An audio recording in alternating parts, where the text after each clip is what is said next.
They buried her husband in February and told her it was an accident, and for 11 months Nora Bennett believed them because grief is easier than war. Then a man in a black coat walked into her dying restaurant, set a folded piece of paper on the bar, and told her the accident had a name.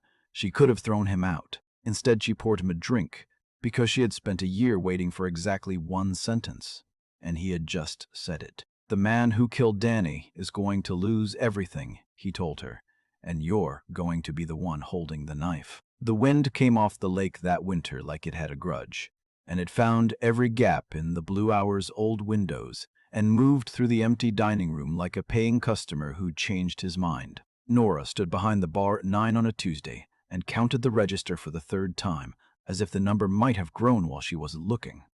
$412. The linen service wanted $600 by Friday.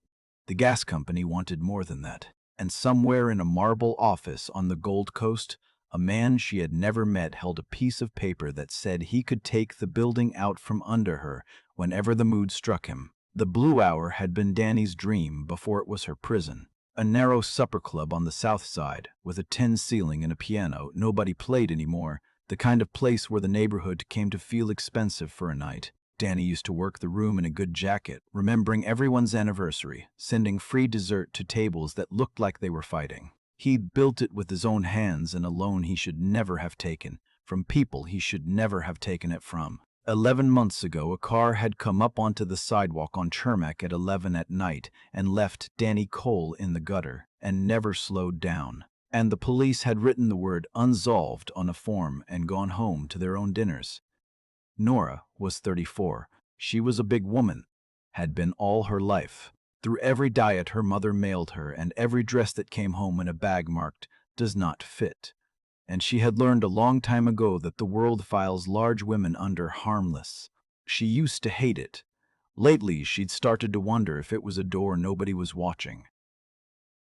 "You're doing the numbers again," said Grace Molina, coming out of the kitchen with her coat already on. Grace had waited tables at the Blue Hour for 6 years and stayed on for half pay after Danny died, out of something that wasn't quite loyalty and wasn't quite pity and had no good name. "Nora, the numbers aren't going to change because you scowl at them." "I know." "How bad?" "We make it to Friday," Nora said. "Maybe, if nobody breathes on us." The door opened. The cold came in first, and then 2 people came in with it, and Nora's stomach dropped, because she knew exactly what they were before either of them said a word. The woman was thin, the way expensive things are thin. Camilla Ashford in a pale camel coat that cost more than the building's monthly gas, drifting between the empty tables with a look of anthropological delight, like she'd wandered into a diorama of how the poor once lived. The man behind her was soft and pleased with himself, in a suit that fit and shoes that didn't belong on the south side. Gerald Thorne. Nora had seen his name on the letters. He signed them portfolio manager, Meridian Recovery Group, which was a costume for a much older kind of job. "Oh, it has character," Camilla said, trailing a gloved finger along a table she clearly didn't intend to sit at. "Gerald, look, it's like a little time capsule." "Mrs. Cole," Gerald said and smiled. "Or is it Bennett now? I can never keep the widows straight." "Both work," Nora said. "What do you want?" "Just a friendly check-in." He set a leather folder on the bar and didn't open it. "The note's 90 days past. My principal has been remarkably patient. But patience is a service, and services get billed."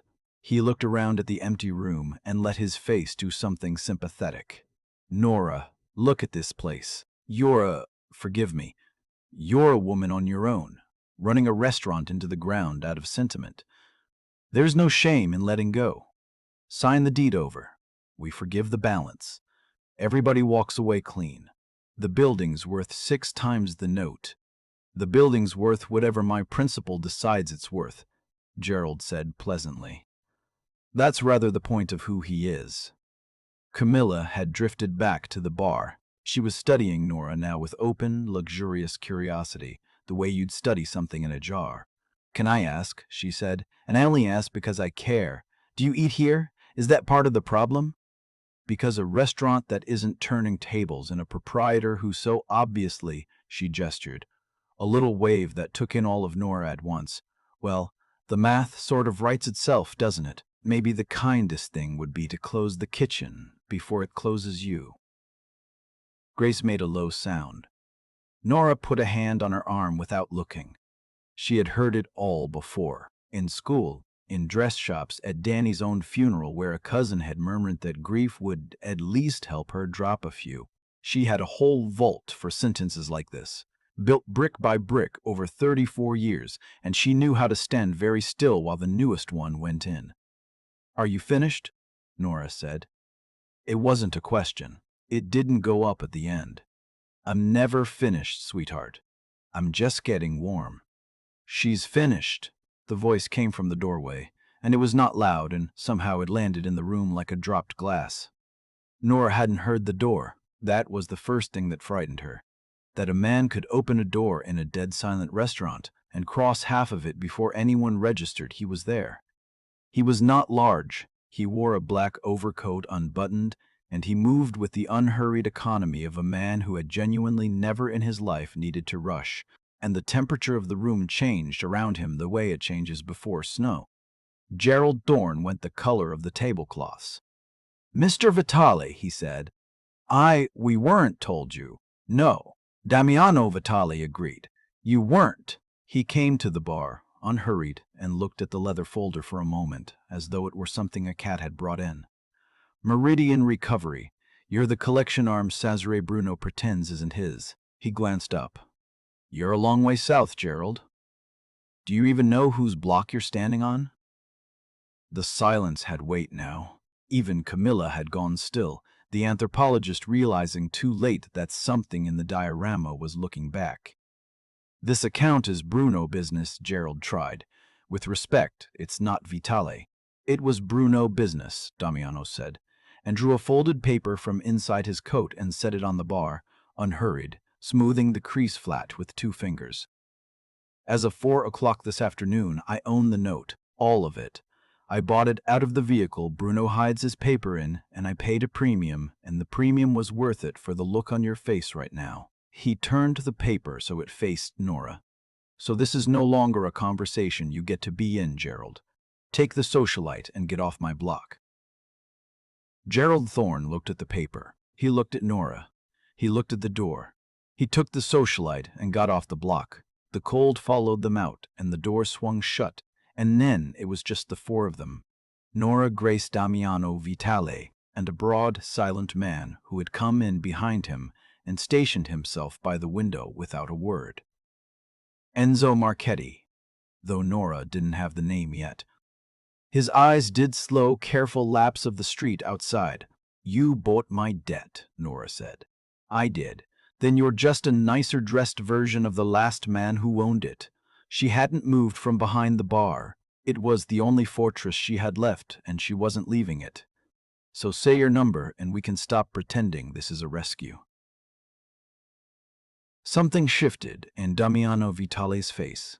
It might have been the beginning of respect. "Sit down, Mrs. Bennet," he said. "You want to be sitting for the part where I tell you how your husband died." She sat. She hated that she sat, but her legs made the decision for her. He told her plainly, without cushioning, which she would be grateful for later. Danny Cole had discovered that the produce deliveries coming through the Blue Hours kitchen 3 nights a week weren't only produce, and that his loan had never really been a loan. It was a lease on his back door. A clean Southside kitchen with a legitimate owner, exactly the kind of quiet channel Cesare Bruno built his fortune on. Danny had told them he wanted out. He'd told the wrong man at the wrong time. And 11 days later, a car came up onto a sidewalk on Kermack. "There's no evidence," Damiano said. "There won't be. Bruno doesn't leave any. That's the whole of his genius. He's careful the way other men are cruel. The police report is honest. It just isn't true. He watched her take it. You already knew." "I knew he didn't run red lights," Nora said. Her voice came out level, and it surprised her. "I knew he called me that night and said, 'I fixed it, baby. We're gonna be okay.' Men don't say that and then die by accident 4 hours later." She looked at the paper on the bar, at the number that had owned her for a year. "Why are you telling me this?" What do you get? Cesare Bruno has been moving into my territory for 2 years, Damiano said. The same slow, polite way water gets into a boat. I want him gone, not arrested. Arrested is a vacation. I want him dismantled, down to the studs in daylight, so that every man who's been quietly betting on him understands what a bad bet costs. He set his hand flat on the note, but Bruno is careful, and careful men have one weakness. They can't imagine being brought down by someone they've already dismissed. He looked at your husband and saw a cook. He looked at you and saw a widow who'd sign anything to keep the lights on. He met her eyes. He never once considered that the two of you might be the thing that ends him. That blind spot is a door, and you, Mrs. Bennet, are standing in it. Nora sat with that a moment. Outside, the wind leaned on the old windows. You want to use me, she said. I want to hand you a knife, Damiano said, and get out of the way. He reached into his coat, and instead of another threat, took out a match. She watched uncomprehending, and struck it and held the corner of the note to the flame until it caught, and dropped it burning into an empty glass on the bar where it curled to black. The number that had owned her for a year went to ash in front of her. You don't owe anyone anything now, he said. The debt's gone either way. That part's not the deal. So I'll say the deal plainly, because I think you're a woman who's tired of being talked around. He looked at her, and there was nothing safe in it, and nothing false either. You belong to me now, and so does your revenge. Not because I bought you, I just burned the only paper that could have. Because I'm the only man in this city with the reach to finish what your husband started. And you're the only person alive Bruno will never see coming. Say yes, and by spring, the man who put Danny in that gutter loses the whole world. Say no, and I walk out that door, and you never see me again. And you keep your restaurant, and you keep grieving, and nothing that happened to Danny ever gets answered. Grace, by the kitchen door, had stopped breathing. Nora Bennet looked at the ash in the glass. She looked at the piano nobody played. She thought about a phone call at 7 in the evening. I fixed it, baby, and the 11 months of accident she'd swallowed to stay sane. I'm not your possession, she said. Get that straight before I say anything else. I'm not a thing you own. But I'll take the knife. She stood up, and she felt the old story about harmless women fall off her shoulders like a coat she'd never asked to wear. And when it's done, Mr. Vitale, we're going to have a very long talk about the word belong. For the first time since he'd walked in, Damiano Vitale almost smiled. I'd like that, he said. I haven't been argued with in years. The dress came before the strategy, which told her everything about how these people thought. A man named Fabien Cross arrived on Thursday with a rolling rack and a way of tilting his head. He was, Damiano's people told her, the best in the city, and he walked around Nora twice in the private room above a Vitale club before he made a small pain sound and started pulling things. So we're thinking a column, dark, vertical, very long line, and a nice loose panel through here. He patted the air near his own waist, to sort of let the eye slide past. The whole strategy with a fuller figure is you don't want to stop the eye anywhere. You want to keep it moving. Keep it moving past what? Damiano said from the doorway. Fabian laughed, uncertain. Past the midsection. We minimize. You're dressing her to apologize. Damiano crossed the room and pushed the rack of dark, shapeless things away with the flat of his hand, unhurried, like sliding a plate he was finished with. She's walking into a room to take a man's life apart. She's not going to do it disguised as an excuse. Out. Fabian went. Damiano turned. What do you actually want to wear, he said. Not what you've been told you're allowed to. Nobody had asked her that since she was a girl. She had to look at the floor for a second so her face wouldn't betray her. Red, she said. Oxblood. Deep. The color of a thing that's already bled and survived it. Real fabric, heavy silk that holds a line. Not the flimsy stuff that hides in the folds. She lifted her chin, something with a back to it. My shoulders are broad, and I spent my whole life rounding them, so I take up less room, and I'm finished doing that. Let them see all of me. Every square inch. If a room can't hold a woman my size, then the room is too small, and that's the room's problem, not mine.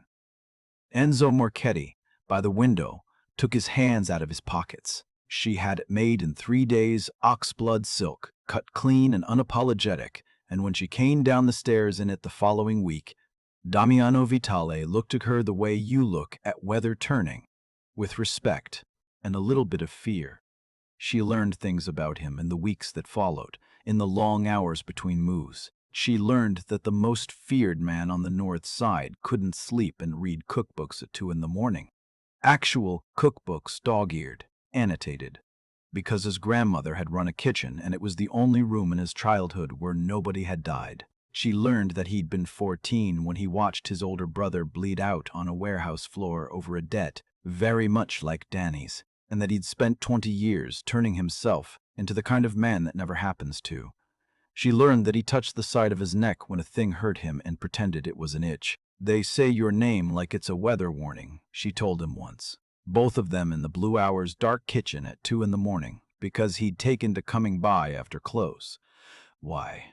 Because I only ever had to make good on it a handful of times," he said.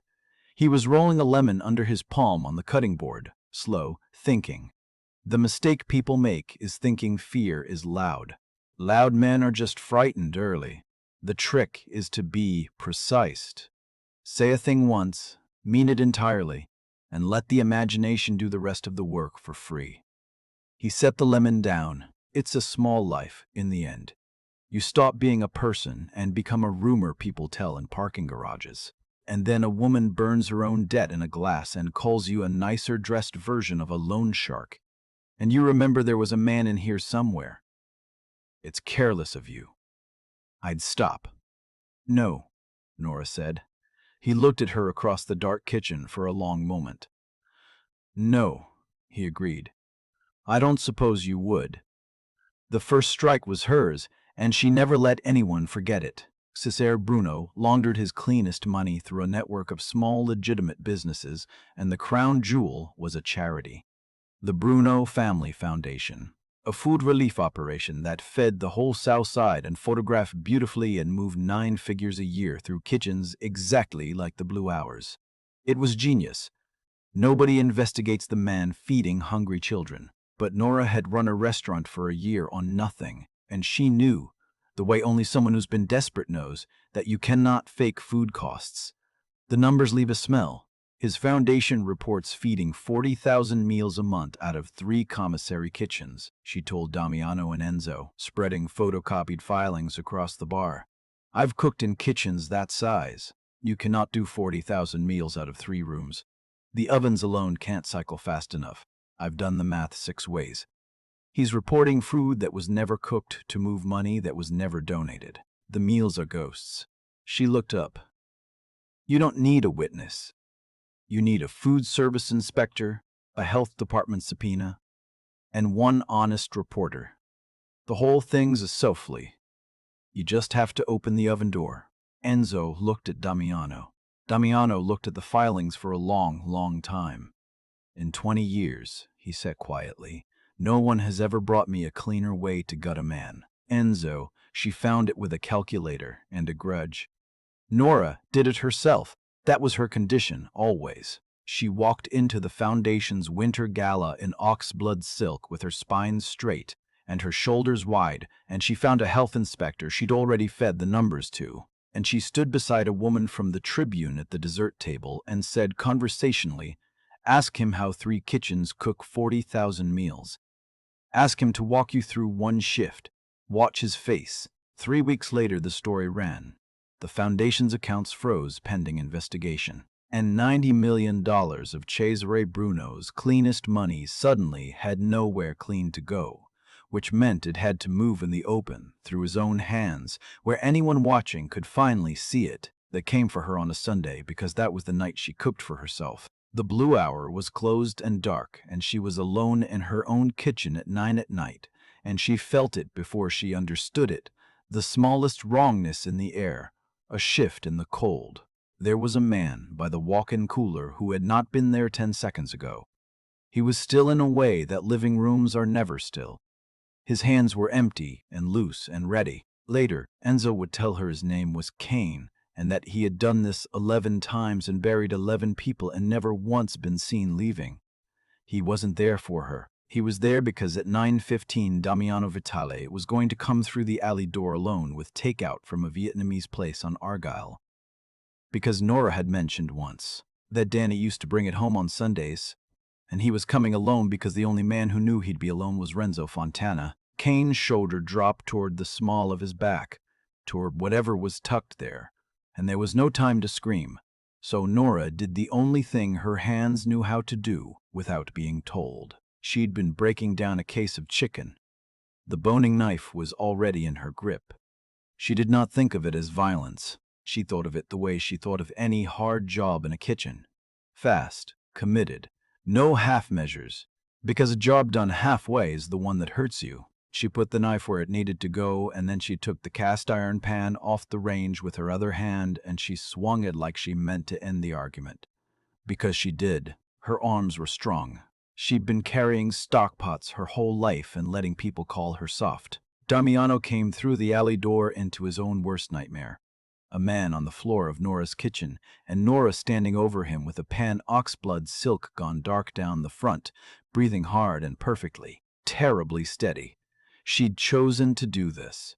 She did not look away from what she'd done, because looking away would have made it a thing that happened to her, and she was finished with things happening to her. What Damiano did to Cain in the next minute was fast and quiet and final, and Nora watched all of it, because she'd walked into this world with her eyes open and she wasn't going to start closing them now. Then his hands were on her face and they were shaking. The most feared man in Chicago. His hands going like a boy's, turning her wrists over, checking her throat, saying her name once low, like a man testing whether the floor is still there. He wasn't here for me, Nora got out. Damiano, he came for you. And 3 people knew you'd be here alone tonight. I know. It's Renzo. I know. His forehead dropped against hers and he shut his eyes. I've known for a week. I needed him to move so I'd have him clean, and I let him move, and he moved at you. And his voice broke on the word, actually broke, and she felt the whole legend of him come apart in her hands. I dangled myself as bait in your kitchen, and he sent a knife at the one person in this city He stopped. Tell me to go, Nora. Say it, and I'll put you somewhere he can never reach, and you'll never have to see me again. Nora Bennett took 2 fistfuls of his coat and pulled him down and kissed him. It was not soft, and it was not a beginning. It was a woman taking a thing the whole world had spent 34 years insisting she had no right to want. And his hand came up into her hair and he made a low, rected sound against her mouth like a man finally setting down a weight he'd carried alone for 20 years. No, she said against his lips. We finish it. Together.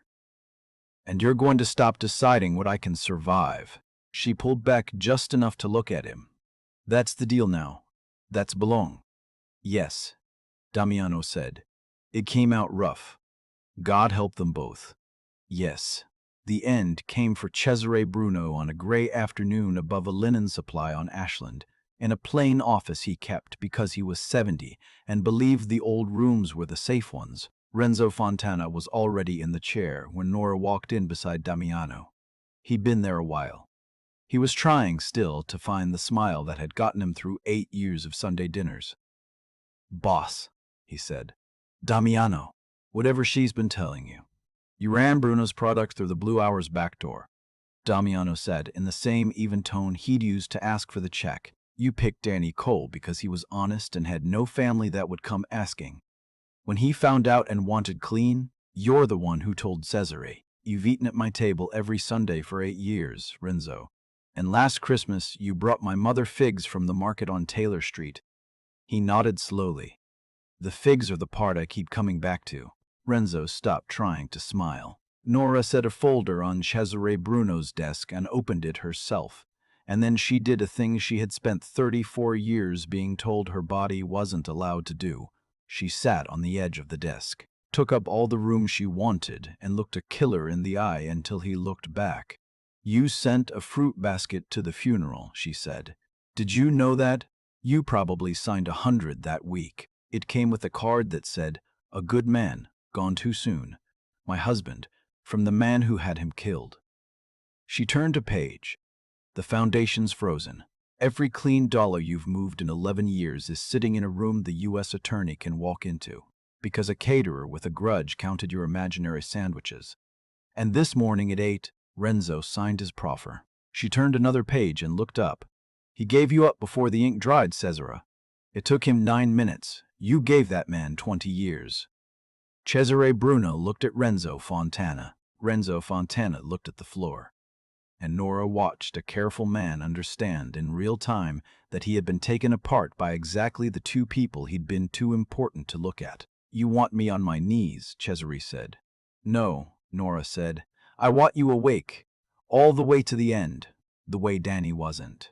Salvatore Conti, the old consigliere who had counseled the Vitale family for 40 years and had privately doubted the widow twice, stood up from the chair in the corner where he'd watched the whole thing. He didn't say anything. He just stood, which from Salvatore was a coronation. The indictment came down in April.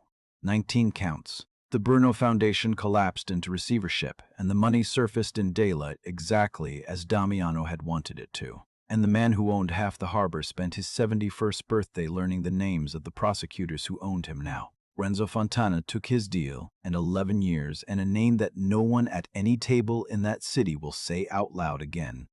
Gerald Dorn's recovery group dissolved in a paperwork storm. Camilla Ashford married a man in Naples and stopped answering her Chicago friends, which is what people like Camilla do instead of accountability.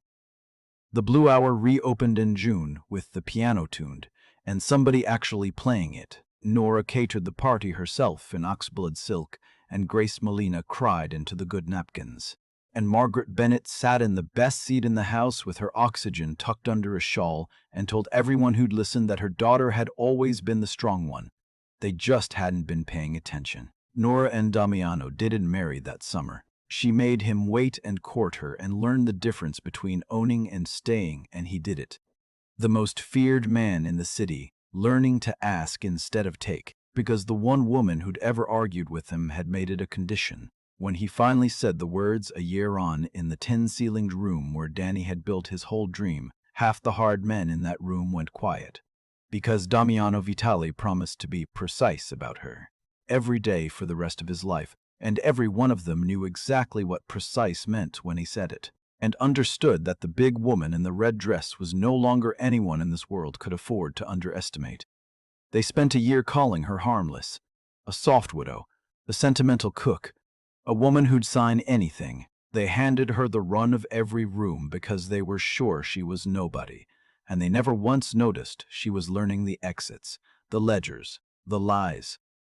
That's the danger of the people you decide don't count. You relax around them. You let them close, and one of them someday is going to be the last thing you ever see coming. So think hard before you make someone small in a room. She might just be measuring the drop. If her reckoning gave you chills, hit that like button. Share this with someone who's done watching heroines wait to be saved. And subscribe for the next one. Then tell me in the comments, who should she come for next?